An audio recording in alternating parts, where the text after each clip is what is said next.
Hey, what's up, y'all? It's another episode of Notable Prisons and the inmates that has occupied or occupies them. And as some of you may know, I just did a video on Corcoran, so I did some digging and some researching, and I figured I'd reach out to someone I know well that's been on the yard of Corcoran, and I'm just gonna ask him a few questions for you guys. So, go ahead, introduce yourself, brother. Hey, you already know what it is, man. It's your boy 16 to life, man. Yard down. That's right. And okay, so real quick, we'll let the viewers know what chain of events led you to prison for 24 years. Well, I was out there in the street getting money, man, hustling, gang banging, stuff like that. So I went to a house party. I ended up getting caught up at a house party. Some things transpired.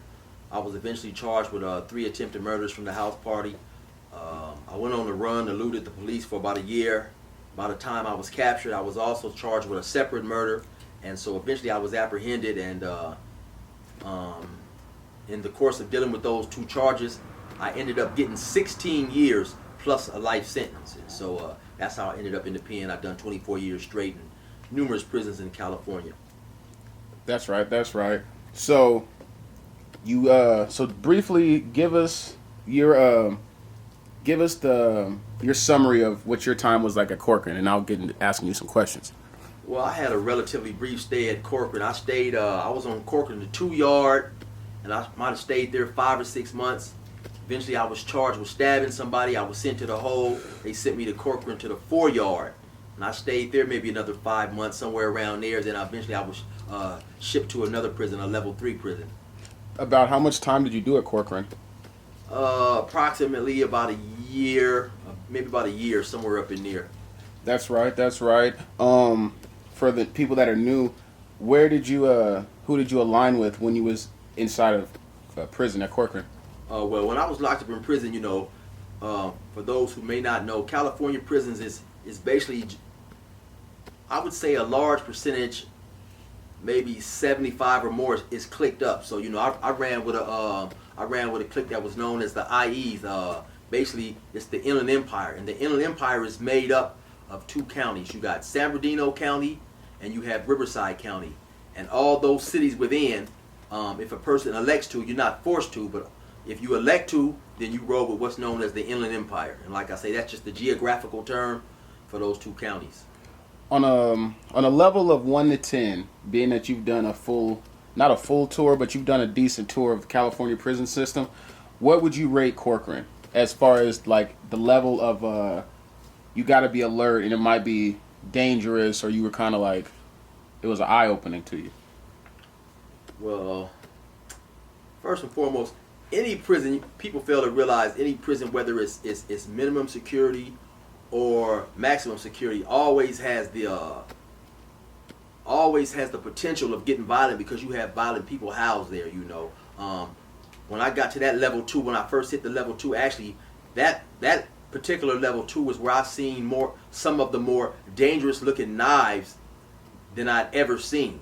So it's always the potential for violence. And then that was my first level 2 that I hit, that I did a considerable amount of time at. And what's the difference between a level 2 and a level 4?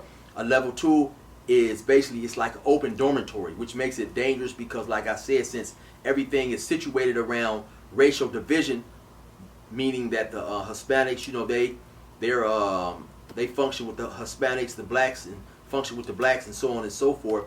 You could be asleep at night, and maybe a fight break out, and you don't have time to you don't have time to get warned. You don't get woke up, and you could be stabbed in your sleep, hit over the head with a lock in your sleep. And so that's always a dangerous component of being on a 2 yard when it's wide open like that, and there's so many things going on. And then when I left the 2 yard and got sent to the 4 yard, every 4 yard is always dangerous. There's so much going on with the racial politics and stuff like that. So yeah, I would definitely give that 4 yard a high rating. Actually, before I got there, when I was in the hole waiting to have my cases heard, I believe 2 Hispanics had got into a fight, or some Hispanics had some type of incident on the yard to where the the disturbance button was pressed. And after the COs either handled that situation or walking to it, at some point there was a Crip who jumped up from San Diego. He jumped up and just stabbed the police. And so, like I say, things like that is always, they always have the potential for violence. So then, of course, after the police was stabbed, all the blacks, the entire blacks, went on lockdown. So yeah, there's violence. Any day could be a day that you get injured or lose your life. So I just did a video recently. I believe it was on USP Marion, the feds, and an inmate, he had attacked a guard. Now, do you think, what are the chances of an inmate attacking a guard just because versus the inmate was provoked and the guard was like really trying to like use his authority? Because in the video I did, I guess he killed the guard. And so I had said that in my opinion, now I've never been in the pen, but just my opinion, I would say inmates probably wouldn't attack a guard unless they were provoked. What's your opinion on that? Yeah, you're right. More than likely,